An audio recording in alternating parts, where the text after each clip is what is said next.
Hello everybody, it's MJSA Mentor Goldsmith Joel McFadden, and I'm just back from like 2 weeks of jewelry shows and training and stuff like that, and been reading the forums. And so today we're going to do 3 little tips about stone setting.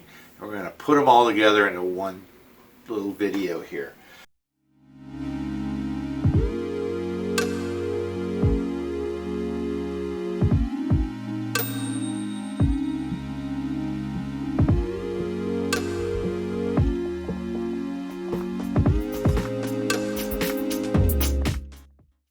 Got a little 4-prong head with a stone in it, and the stone's loose. So how do you get that tight? But the first thing I want to talk about is how do you pull a stone out, and we want to talk about these pliers. Now I've got 2 sets of these, but what I've done is I've altered this set, and if you look carefully, there's just a little lip cut right there, which I've cut with a separating disc. And the reason I've cut that little lip, and the way you do that with the separating disc is you just chuck the separating disc and you just cut the little edge right there, preferably under the microscope when you can see it. The reason I do that is I find this is the easiest way to bend prongs back.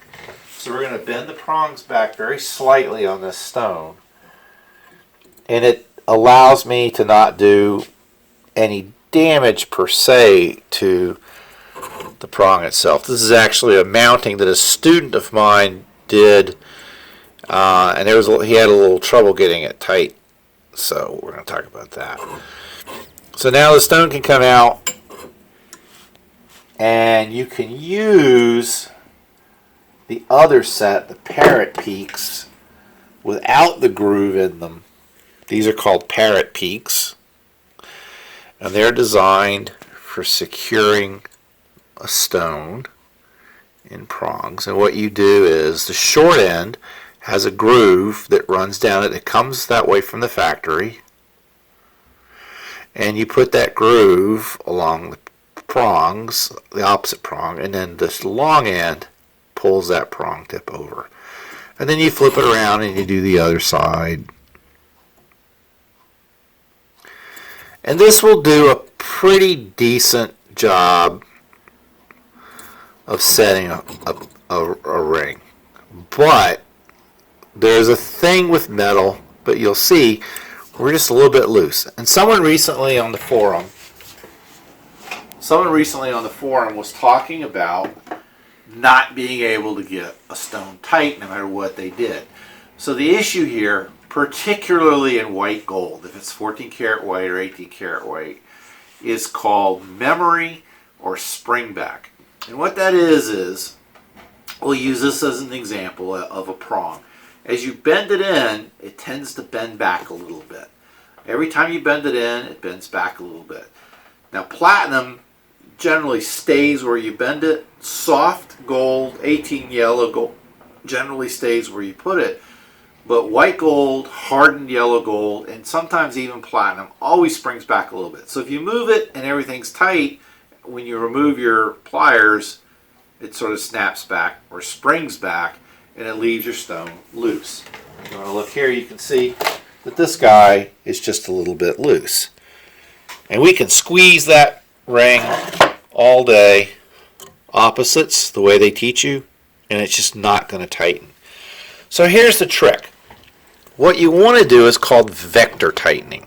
And what vector tightening does is I'm going to take the 2 prongs that are opposite and I'm going to squeeze them together. Not opposite, they're next to each other. We're going to squeeze those 2 together. And we're going to squeeze these 2 together. And then we're going to come back and do these and do these. Now, what happens is now that stone is completely tight. There's no wiggle, no wobble, it's tight. And what has happened is, because instead of trying to move the prongs in and have them spring back, we move them closer, and as they sprung back a little bit, they ran along the girdle of the diamond and they stayed tight. And that's the best way tighten almost any stone that you have to tighten. Even when we tighten square stones or oval stones or anything, you want to vector tighten them. It's just a tremendous technique, and it solves a lot of problems, especially if you're working with a more fragile stone, because it puts all the pressure from the prong on the girdle and not on the crown facets or the pavilion junctions where they could be damaged. So that is the best way to do it. So the other thing that we were talking about was filing prongs. A bunch of us watched Bobby's video from England where he made that really great ring, and then he took this great big file like this and filed down the prong tips. And a lot of us had mentioned that, a lot of the older jewelers had mentioned that's not the right way to do it. Here is the right way to do it. You want to take a small file. I like to use a square one.